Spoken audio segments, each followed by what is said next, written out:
Hey guys, Old Guy Gaming here, back again with another MTG Arena video, and tonight we're going to be doing Izzet Drakes in the competitive run and see how far we can take them.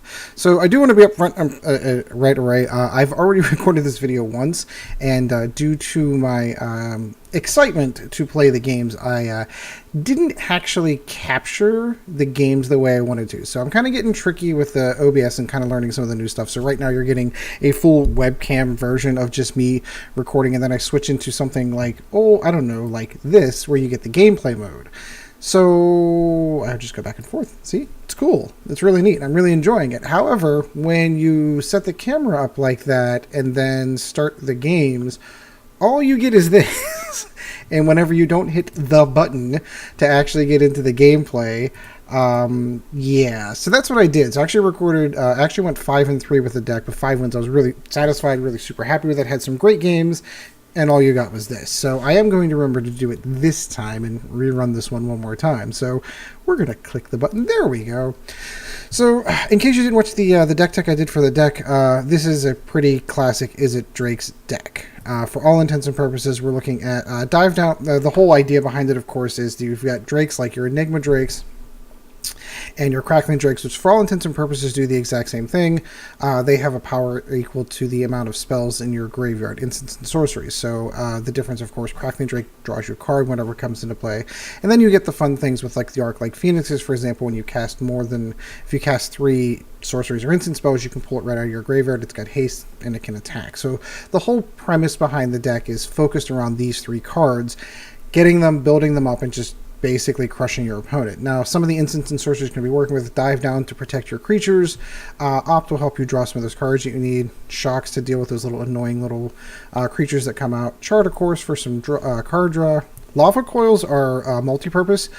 First of all, they take out other Drakes, which is fantastic, but they also have the added benefit of taking creatures like Arclight Phoenixes or Rekindling Phoenixes, for example, and exiling them, so they never actually get the opportunity to come out of the graveyard, which is fantastic. Discoveries in there again for more card draw. Goblin Electromancers are cool. They take some of these 2 mana cost spells and drop them down to 1. It's really a fantastic little card. I always run 1 copy of Niv-Mizzet because he is absolutely awesome, and he does make a great late game addition to the deck. Running 9 islands, 8 mountains, 4 Izzet Guildgates, 2 Steam Gates, and Sulfur Falls. Again, you really should have all the rare cards in this one. Have this at 4 and 4. I don't have the wild cards for those yet, so it has hampered me a hair, but not nearly as much. So I'm just off tempo, just a hair. So once again, hopefully I have a similar showing. I was super disappointed by my rank on that one. So I got to pause here for a second because there's a phone call I need to take. Sorry about that. I did have to take a phone call. I do happen to work in an IT position, and when I work calls at 9:30 tonight, and I'm on call tonight, I did have to answer that one. But luckily it wasn't too difficult, so all right, off we go. Izzet Drakes in the constructed event. 500 gold for you YouTube fans. Here we go. I would like to replicate potentially what we did last time. 5 wins was kind of fun. Really, you're kind of shooting for the 4 to 5 wins to kind of break even in the constructed events to put that amount in. Niv-Mizzet, ooh, he's a late gamer. That should be interesting. We got some card draw in there. Let's see how it goes. No blue mana. I did not catch that at first. We're going to be a gentleman and say hello. Still no blue mana. Oh boy. This is not a good start, kids.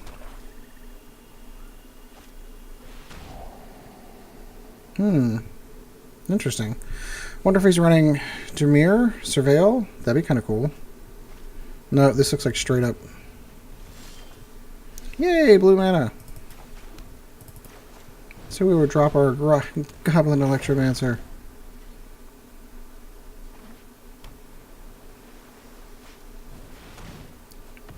Oh, that wasn't nice at all. Oh, I guess I'll wait. Do the pro move and draw a card on his turn.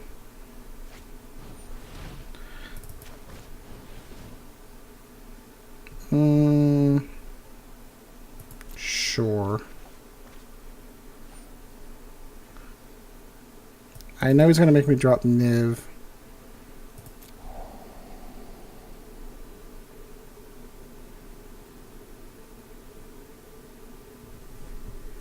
Yep, that's what I would have done.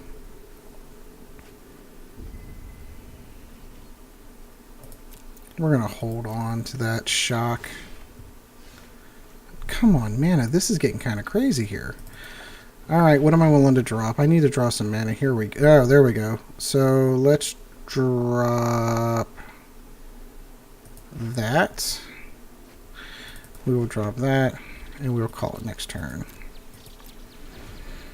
At least I have the Arclight next turn. This is a really disappointing hand. Oddly enough, though, he's not gotten anything out on his turn. He doesn't have double blues, so he doesn't have... If he has Sinister Sabotage, he's not going to be able to counter this. Which is cool. Going to leave the blue open for dive down. Going to punch him in the face.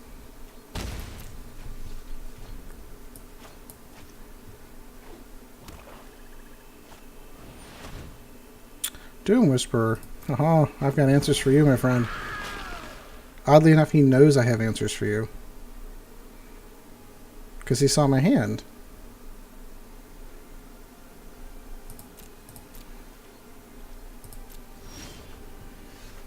Tempting, but no.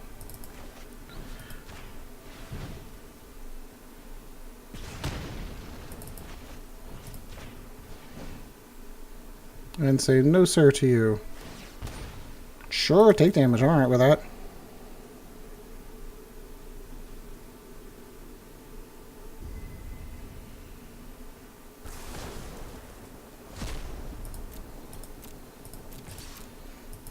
More damage to you, my friend.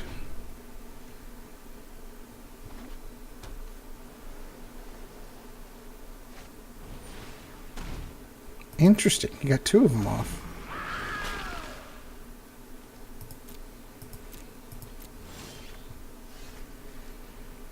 Crackling Drake. I feel like I need to do this. Ugh. That's going to burn all my blue mana. I'm not sure I like that.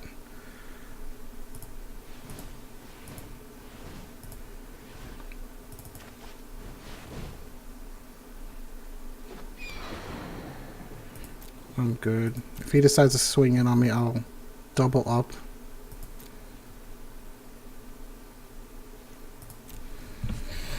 Ugh,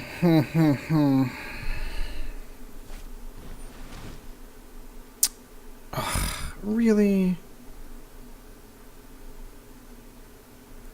That's disappointing. Most likely, yeah, I was going to say, most likely he's going to take the Crackling Drake. If he swings in, I'm almost willing to take it.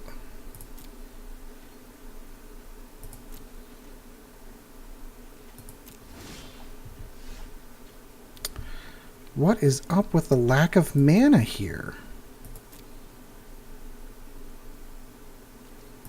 No, I shall wait.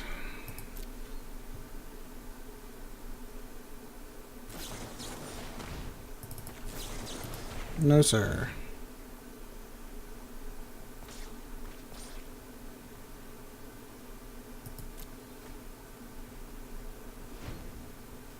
It's okay, I have another.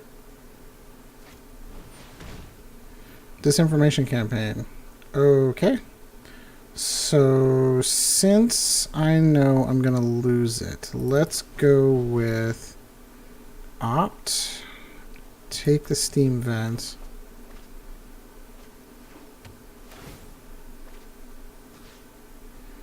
Drop the cast down. Oh, for God's sakes, come on. Well, so much for the land I needed. The upside is if I get any of my drakes, any at all, there's plenty in there to kind of build them up. Unfortunately, that's not happening.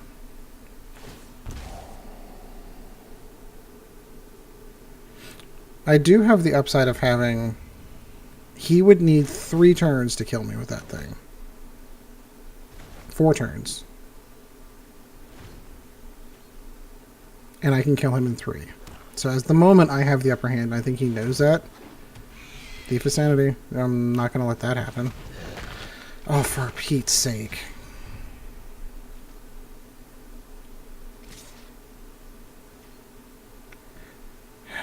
No, I'm going to take it this time.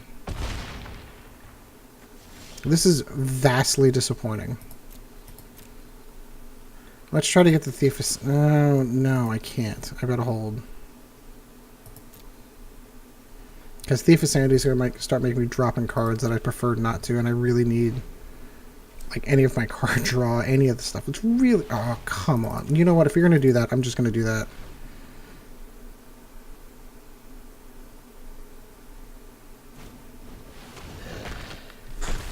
Oh my god, the guy has every answer.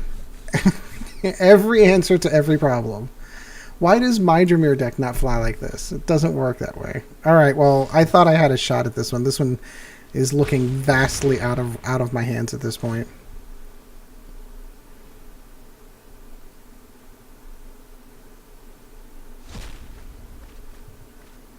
What did he exile? Oh, look, a Drake. That's awesome. A little too late, but a Drake nonetheless.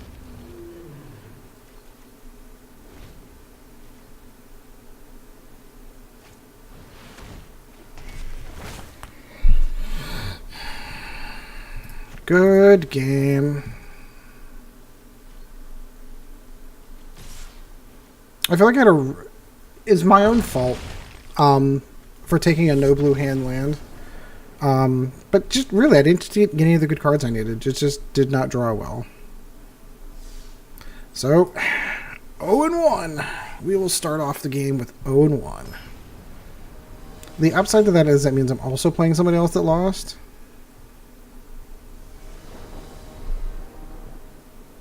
I have blue mana? Sure, let's keep that.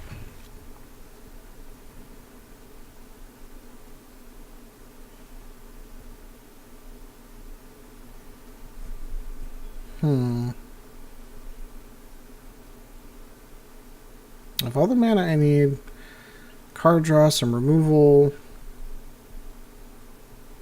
we're kind of okay.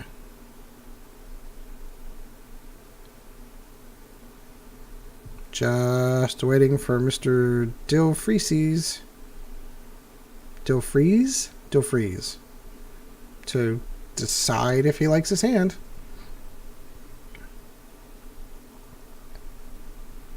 Anytime now.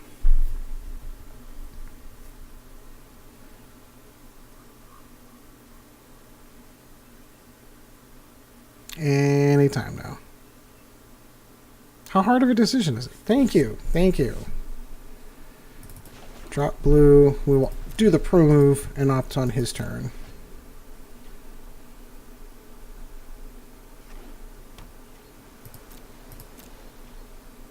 Ah, I did forget to say hello.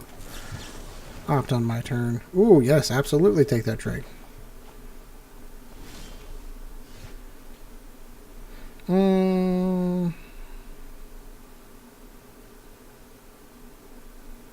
I'll pay the 2 life. I don't really have any cards I want to... I could probably drop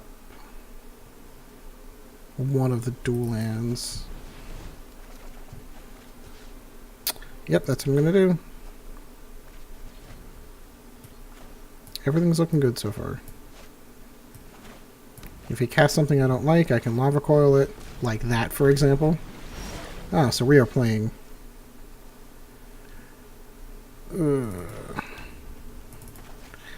So we are playing Merfolk.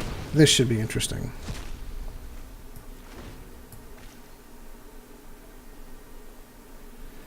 So the Drake will be a 3/4 flyer at this point, and I've got more spells to make it better. All good.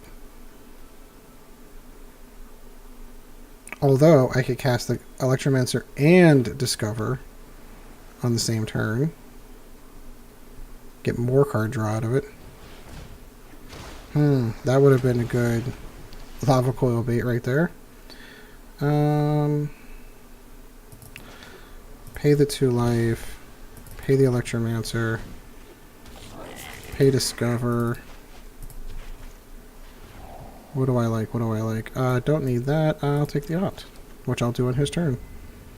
And then I've got Drakes here to get better next turn. Okay, I'm okay with this. I'll opt on his turn. 2 4/4 flyers to come down. There'll be 5/4 by the time I get around to it. Sure. Sure. Have a blocker at least. Works for me.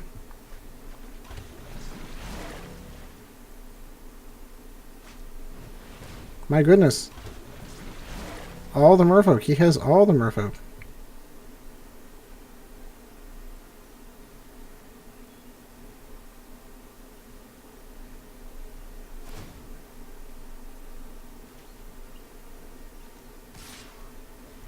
Unblockable. Not much I can do about that. That's going to get annoying really fast.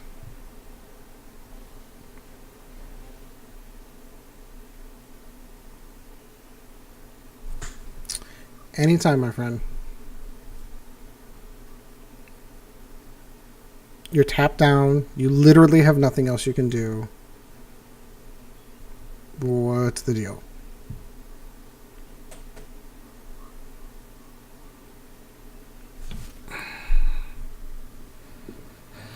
So can I blame internet connection for this? Or can I blame player skill for this? Or can I just blame roping for this? Come on, man. You are tapped down. You have done everything that you can possibly do on your turn. What is left? Except annoying and frustration. That does put me on a 3-turn clock with this guy.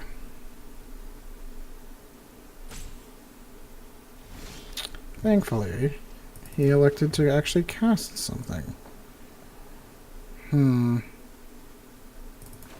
I'd really prefer to get the flyer out. Draw a card. Hopefully, something useful, like a Lava Coil would be awesome.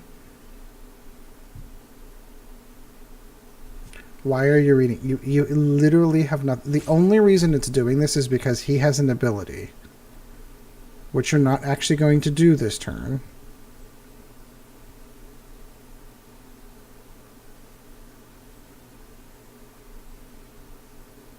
Just hit pass. Come on. Thank you.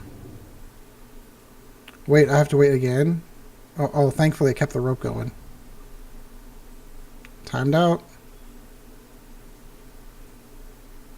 I think players like this, the number of times that you let it get down to this should be counted. Like, I recognize that that's technically what the hourglass on the left-hand side is supposed to do, to count the number of times that you rope down like this. But I think that there should be a combined clock as well. Like, there's no reason for any of what he's doing right now.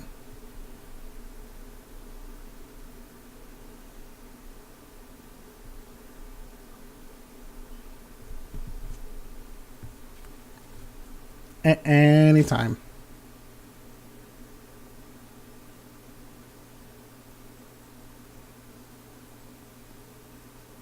My only hope is that this person genuinely doesn't know what they're doing. No, thank you.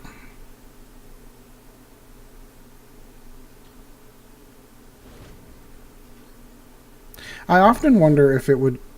What happens when two roping players play against each other? Does the game take like 3 hours? Like, what happens in that scenario?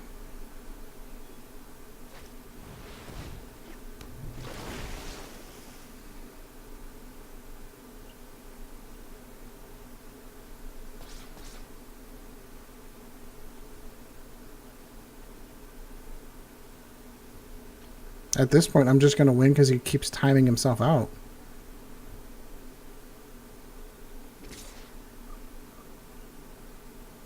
He does recognize he didn't make that unblockable, right?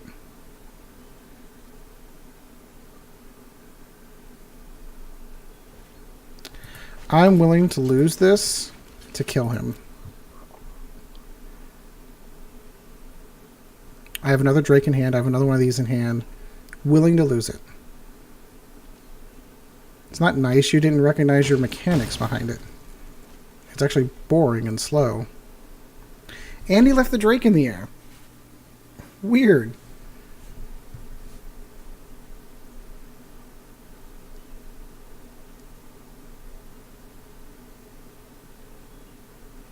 That had to have been a misplay. There are a multitude of misplays on that. I feel bad about that.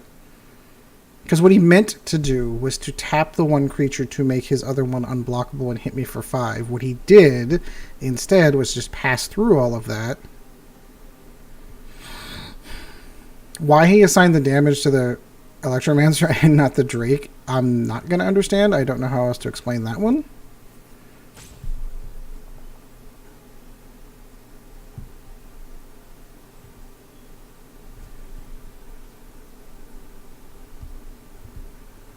And we wait.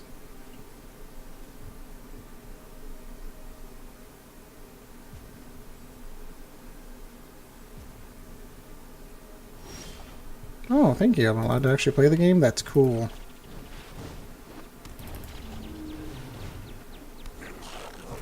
Nope, I'm going to wait for you to come on in.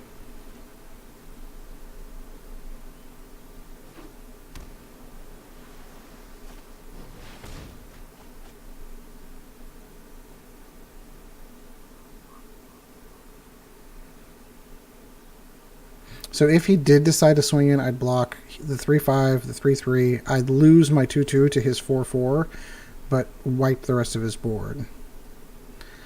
A little low on life, though, so I need something else. I need a little more oomph to get through here, because I need to be able to block and keep myself alive. If he is using the traditional Merfolk deck, though, he may have a sleep sitting in there, which could be the end of me. I mean, he gets that spell, I'm done. So I need to start getting some damage in, but I also need to stay alive. On cue, my beautiful, beautiful little friend, the Enigma Drake. So I will let him have one of those, and we'll start a clock for him.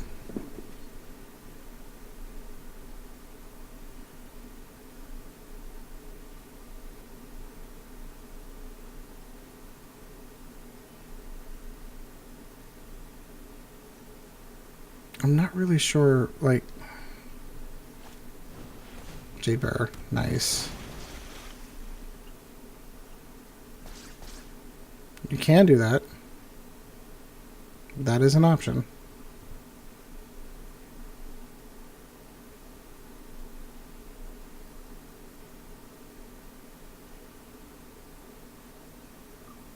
What's he gonna do? Lava Coil would be amazing right now. Just throwing that out there. Card draw, spells, that kind of stuff. That'd be great.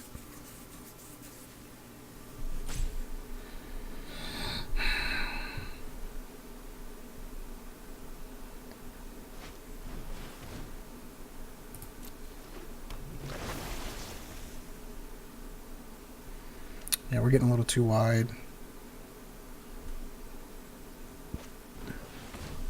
He's had this whole time. This whole time.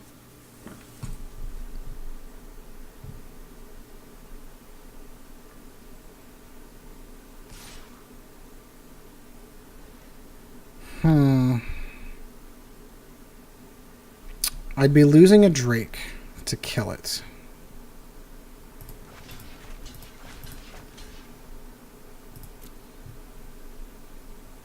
I don't feel like I have any other choice. And he makes the same mistake he made last time.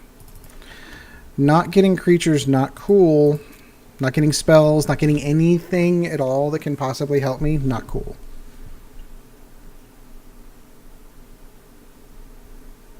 Three or 5. That means 2 of his 3/3s get through on me.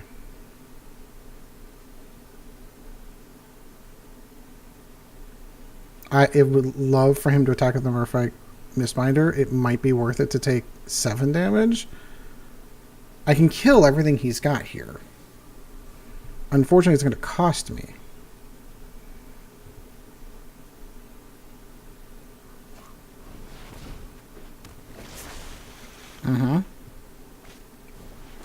Oh my god. Like, how hard is this deck to work with? My goodness. Okay, so... decision time. I need to unfortunately sacrifice all of these. I don't know why you're good gaming.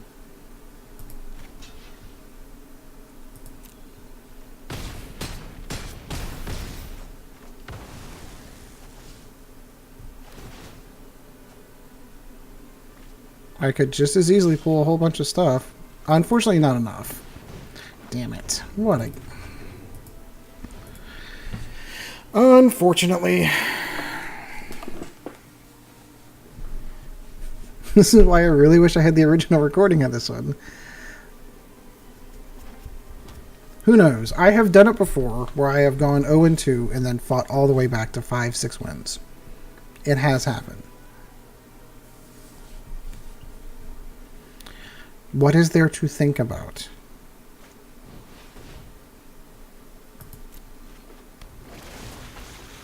It's Merfolk. Cast Merfolk, attack with Merfolk. It's not that hard.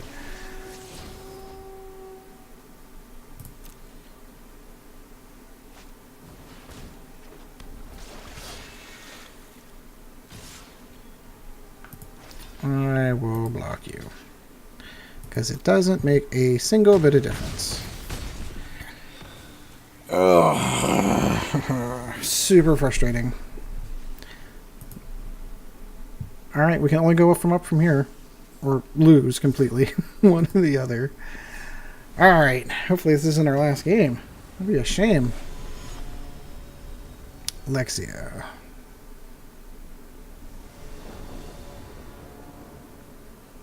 Good.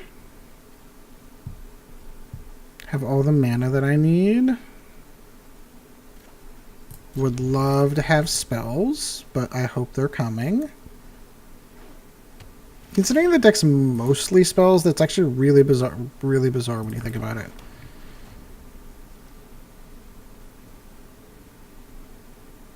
Like, honestly, there's 12, 14 creatures altogether. So I see mono white makes me think life gain.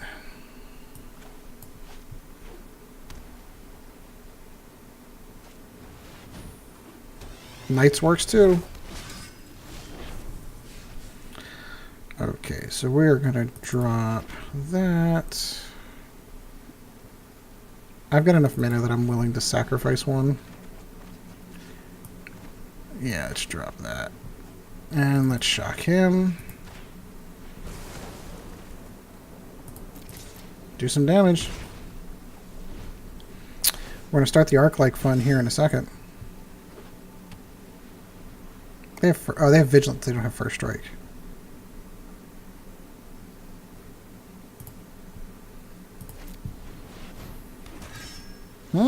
Interesting.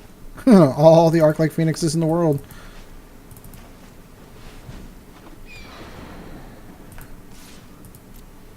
Yes, I'm aware I will take 4, but I've got oodles of stuff in the air.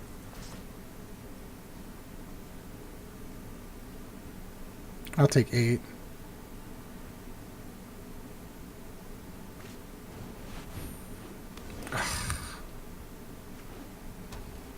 It's a shame I got 2 more. Well, taking 12 doesn't sound like fun, so I'll take 8. How's that sound?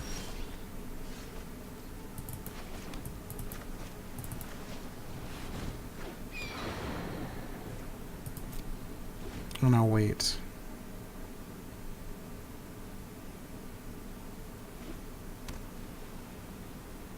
Odd, like I'm getting... what, I had... You do recognize that I'm going to kill that, and then I'll hopefully get it back.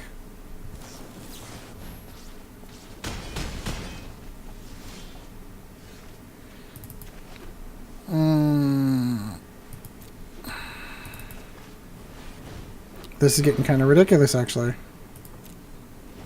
Like, I never get runs like this with this deck. It's genuinely frustrating.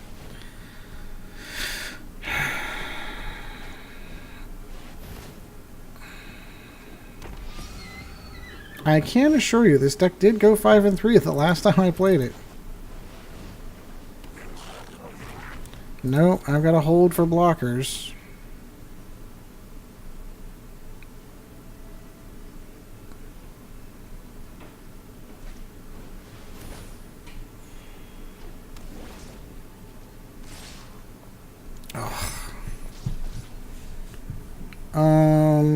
Yeah, that's going to be game. Block the 5/5 and still take 6.